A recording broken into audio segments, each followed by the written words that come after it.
Olha aí, pessoal, os olhares eleitorais do Brasil seguem em São Paulo, né? A grande atenção, o grande point deste momento realmente é a eleição para a prefeitura da maior cidade do Brasil, a cidade mais importante deste país, que é praticamente um país dentro do Brasil, a cidade de São Paulo, realmente muito importante, que enfrenta um segundo turno de Ricardo Nunes e Guilherme Boulos. E olha só, os números do Datafolha, sim, Instituto Datafolha, conhecido por ter um desvio padrão à esquerda, mostram uma vitória tranquila do Ricardo Nunes. Realmente a coisa está mais fácil até por esses números do que os que estavam sendo indicados nas projeções de segundo turno feitas antes da primeira parte dessas eleições, antes do primeiro turno. E o grande motivo por trás desse cenário, como eu já havia falado aqui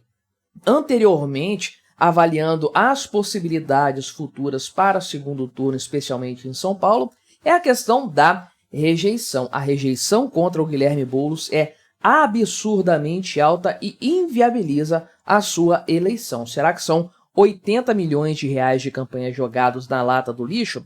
Eu acho provável, mas vamos conversar sobre isso aqui. Só que antes, não se esqueça de se inscrever no meu canal se você ainda não for inscrito. E se você quiser colaborar financeiramente aqui com este meu projeto, você pode se tornar membro patrocinador aqui do canal, com valores a partir de R$ 1,99 por mês. É só clicar no botão Seja Membro aí embaixo. Você me ajuda bastante, pode ter certeza disso.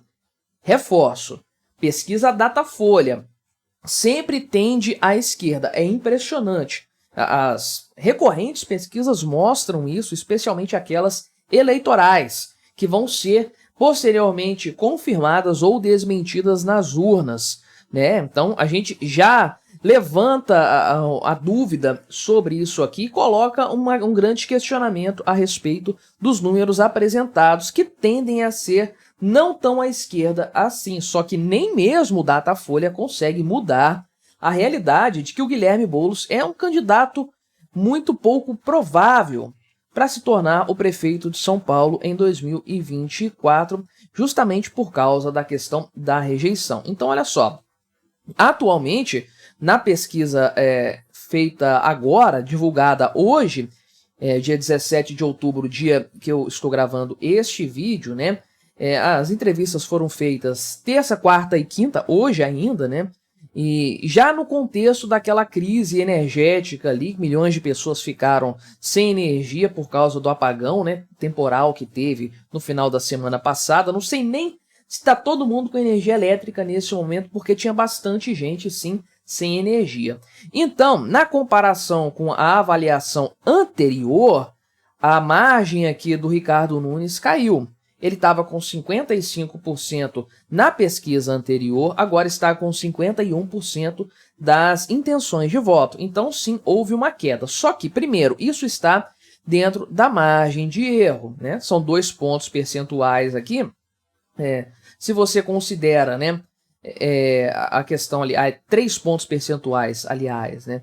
Então, 3 para cima, 3 para baixo, tem uma margem de 6 pontos. Qualquer variação aí pode significar uma manutenção do que havia sido anteriormente visto. E bem, pode ser que seja esse cenário, ou pode ser que sim, haja algum grau aqui de impacto na imagem do Ricardo Nunes por causa dessa questão da energia elétrica, do fornecimento ali e tudo mais. Não que seja exatamente um grande problema dele, uma grande culpa dele, né? Mas enfim, né?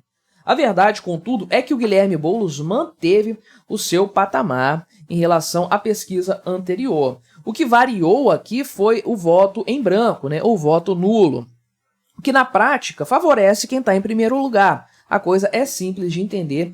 Esse voto não entra no cômputo dos votos válidos, então, na prática, sair 4 pontos aqui do Ricardo Nunes e ir para o voto branco, voto nulo, não representa nenhum problema para ele, a não ser que saiam, sei lá, 20% dos votos, aí é outra história. Mas nesse percentual aqui, até as eleições, o cara consegue se manter tranquilamente, né? E em se tratando de pesquisa espontânea, também o Ricardo Nunes está muito bem posicionado, né? Bem à frente do Guilherme Boulos. Olha só, esse número aqui da pesquisa estimulada, ou seja, que tem o nome dos candidatos, tem quase 20 pontos aqui de vantagem para o Ricardo Nunes. Reverter isso aqui é muito complicado.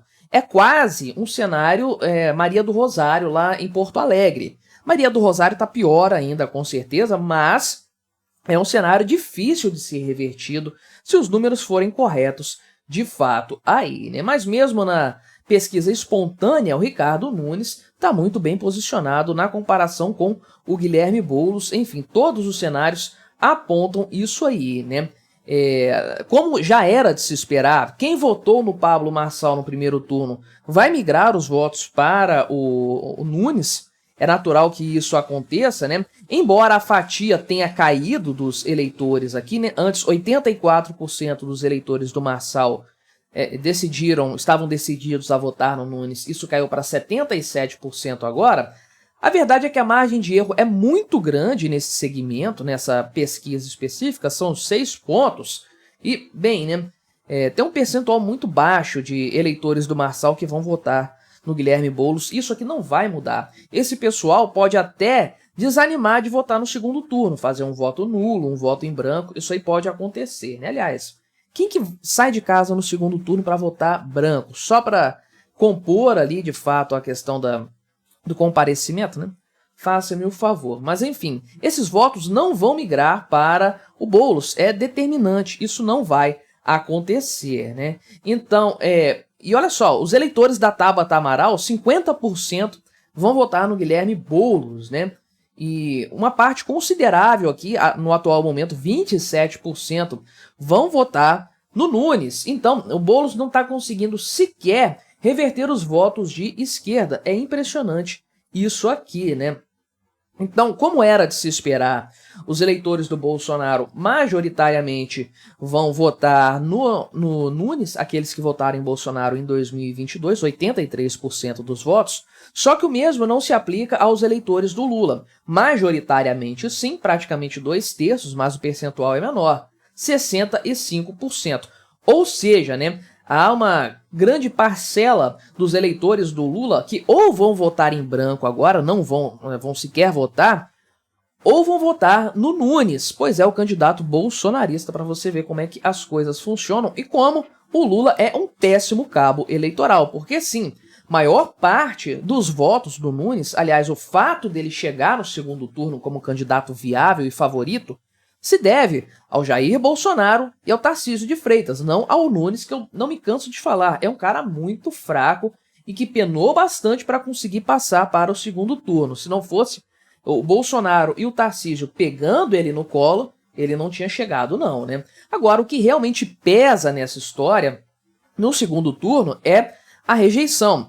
No primeiro turno, você leva em consideração que vai haver um segundo turno, muito provavelmente, se o seu município tem essas características. É claro, municípios menores, a estratégia tende a ser diferente. Mas se o seu município tem essa característica de segundo turno, então o eleitor tende a se sentir mais confortável em variar os votos, e aí ele vai escolher o candidato que ele prefere realmente, que ele considera mais viável. Não fosse isso, por exemplo, o voto na candidata do Novo em São Paulo não seria uma boa escolha. Mas no atual patamar, parece bem interessante. Você vota, mostra o poder do partido, ajuda os vereadores e, enfim, dá um recado de viabilidade econômica de forma geral, né? Agora, o segundo turno é outro universo, é outra história. Você não vota mais no cara que você prefere, ou na candidata que você prefere, que você julga ser mais capacitado para governar o município, nada disso. Você vota no menos pior, ou seja, naquele que você rejeita menos. Beleza, se o seu candidato foi para o segundo turno, você vai repetir o voto.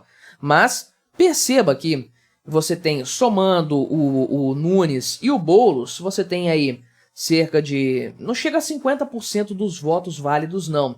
Então, metade da população paulistana que vai votar agora, no segundo turno, metade dessa população vai votar no menos pior. Não é no candidato que eles escolheram. Porque se eles não votaram nem no Nunes, nem no Boulos no primeiro turno, é porque não consideram a melhor opção nenhum desses dois. Votaram no Datena, no Marçal, na Tabata, enfim, votaram em outra pessoa. Aí, o que define, portanto, o segundo turno é a rejeição. E nesse caso, o Guilherme Boulos é um candidato completamente inviável. Os números demonstram isso de forma clara, né? ele tem atualmente uma rejeição de 56%, né? Embora na semana anterior isso tenha sido medido em 58%, está dentro da margem de erro, não variou absolutamente nada, e é um percentual que torna a candidatura dele simplesmente inviável. Se o cara já é rejeitado por mais da metade do eleitorado, ele não vai vencer o segundo turno. O segundo turno é uma disputa de quem tem a menor rejeição, e a coisa é simples assim, vota-se em quem é menos pior. E aí o Ricardo Nunes, por sua vez, tem 35% de rejeição, caiu um pouquinho também, mas está dentro da margem de erro. Ou seja, basicamente, se você considera o número aqui de eleitores, basicamente hoje o Nunes só é rejeitado por aqueles que vão votar no Boulos. Simples assim, ele é um candidato aceitável para todos